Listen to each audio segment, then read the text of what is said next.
সম্মান লুট করিল, ছাত্র শিক্ষা অধিকার লুট করে লিয়ে সবে চুরি করে নিয়ে যাওয়া হচ্ছে, চোর করিতে হচ্ছে।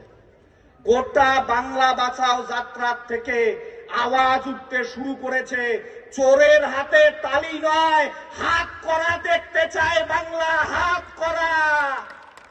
আর লাল ঝান্ডা যদি বিধানসভায় যায়, পার্লামেন্টে যায়, এদের হাত করা লাগানোর ব্যবস্থা লাল ঝান্ডাওয়ালারাই করবে, লাল ঝান্ডাওয়ালারাই করবে। গোটা পশ্চিম বাংলার বুকে আমরা কি দেখছি যে একদিকে চোর আর একদিকে ডাকাত। পুরো যুব সমাজের স্বপ্ন চুরি করে নিয়ে গিয়ে কর্পোরেটের হাতে কম টাকার মজুরি করতে পারে যেন, তার ব্যবস্থা করছে নরেন্দ্র মোদী এবং মমতা ব্যানার্জি। বাংলার বুকে দাঁড়িয়ে আমরা বলতে চাই যে এই বাংলাকে রক্ষা করতে হলে সকলকে ঐক্যবদ্ধ হতে হবে। আমরা লাল ঝান্ডাওয়ালারা শিক্ষা, স্বাস্থ্য, বাসস্থান, খাদ্যের লড়াই লড়ি, এই কথা আমরা যখন বলছি সেই সময় আমার গ্রামের একটা কথা মনে পড়ে যাচ্ছে যে আমরা গ্রামে বলি যে যার কথা এক হেঁটেও পুড়েছে, যার কথা দুই ওটা অত্তিনিগি থুই, যার কথা তিন তার দেখেই না দেখি। এই বিজেপির কথা তিন ঢকের, আমার এতে আসিয়ে কয় এক ঢকের, কয় ভোট আসিলে কয় হিন্দু একটি হও, দিল্লি যায় যায়া ওটা গুনা ভাগ করে, উসিয়া নিচে দলিত উচ্চ বংশ, নাগপুর যায় দাঙ্গা লাগে দেয়। এই বিজেপি দেখলে ঘৃণা লাগে, এই বিজেপিকে দেখলে ঘৃণা লাগে। আর কথা দুই তা উত্তিনিকি থুই। মমতা দুই ডকের কথা কয়, রাস্তার নামে মানুষের সামনে কয় মুই একে নরেন্দ্র মোদীর বিরুদ্ধে লড়াইয়ের এক নাম্বার রাজনৈতিক দল, মুই পান নরেন্দ্র মোদী ঠেকেবার কয়। কিছু কিছু মানুষ বিশ্বাসও করে, কয় হয় কথা। মমতা এবার মোদী ঠান্ডা করিবে, পার্লামেন্টত যাইয়া যতলা জনবিরোধী বিল হইছে উই সমর্থন করে, আর না হয় উয়ার এমপিরা ভোটে না দেয়। ইনার কথা দুই ডক, মানুষের সামনে দেখ ডক, পার্লামেন্টও দেখ ডক। তাই ইয়া উত্তিনিকি ধোয়া খাবে, কোটে থুবেন তোমরা ঠিক করিবেন, মানসিক ঠিক করে খাবে।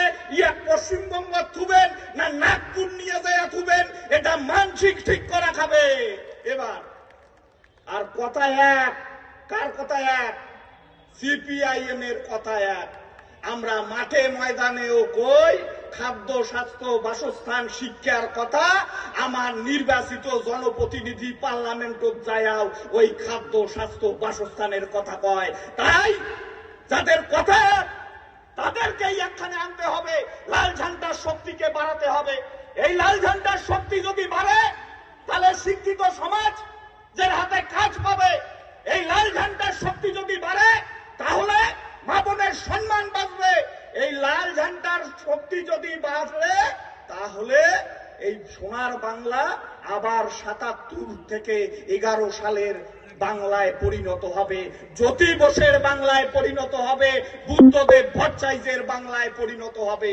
আমরা সেই আহ্বান জানাচ্ছি, সেই লড়াইয়ের ডাক দিতেই আমাদের বাংলা বাঁচাও যাত্রা। এই লড়াই, এই যাত্রা আজকে এখানে সমাপ্তি অনুষ্ঠান। সমাপ্তি একটা যাত্রার সমাপ্তি হতে পারে, কিন্তু লড়াইয়ের সমাপ্তি হতে পারে না। লড়াই চলবে, লড়াই চলবে। শীতের দিন শস্যের ফুল আসতে শুরু করেছে। গ্রামের মানুষ, কৃষক সেই শস্যের ফুল দেখতে দেখে আমরা যখন আসছি তখন আমাদেরকে দেখানো হচ্ছে যে এই যে শস্যের ফুল। কিছু কিছু কৃষক চোখে শস্যের ফুল দেখাতে চান তাহলে ২৬-এর লড়াই তৈরি হন। আর মমতা ব্যানার্জিকে চোখে যদি শস্যের ফুল দেখাতে চান তাহলে বিজেপিকে হাঁটাতে হবে। বিজেপি থাকলে মমতা শস্যের ফুল দেখবে না, বিজেপিকে হাঁটাতে হবে আগে, তারপরে মমতা।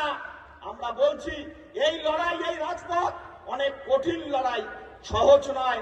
এই লড়াইয়ে চাপ আছে, এই লড়াইয়ে ভয় আছে, কিন্তু ইতিহাস বলে যে এই লড়াই মানুষ যেখানে যখন ঐক্যবদ্ধ হয়ে রাস্তায় নেমেছে তখন কোনো চাপ, ভয়, সন্ত্রাস মাথা তুলে দাঁড়াতে পারেনি।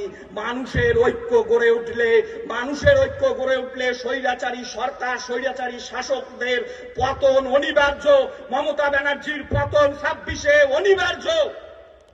পশ্চিম বাংলার মাটিতে দাঁড়িয়ে এই বাংলা বাঁচাও যাত্রা যখন আসছে, মালদা, মুর্শিদাবাদ, উত্তর 24, হুগলি, নদিয়া একের পর এক জেলায় ঢুকছে, সেই সময় কি দেখতে পাচ্ছি আমরা? কোথাও মালদা, মুর্শিদাবাদে পদ্মা গঙ্গার ভাঙনে স্কুল ভেঙে গিয়েছে, পুরো গ্রাম ভেঙে গিয়েছে। সেই গ্রামের ছেলেটা কোথায় পড়াশুনো করবে তার ব্যবস্থা নেই। পরিযায়ী ছাত্র হয়ে যাচ্ছে, পরিযায়ী শ্রমিক হয়ে যাচ্ছে, ভিন রাজ্যে গিয়ে কাজ করছে। 2 দিন 4 দিন পরে সেই পরিযায়ী ছাত্রের, সেই পরিযায়ী শ্রমিকের দেহ কফিনবন্দি হয়ে বাংলার মাটিতে আসছে। আর কত কফিনবন্দির দেহ, সন্তানের দেহ আমরা দেখব।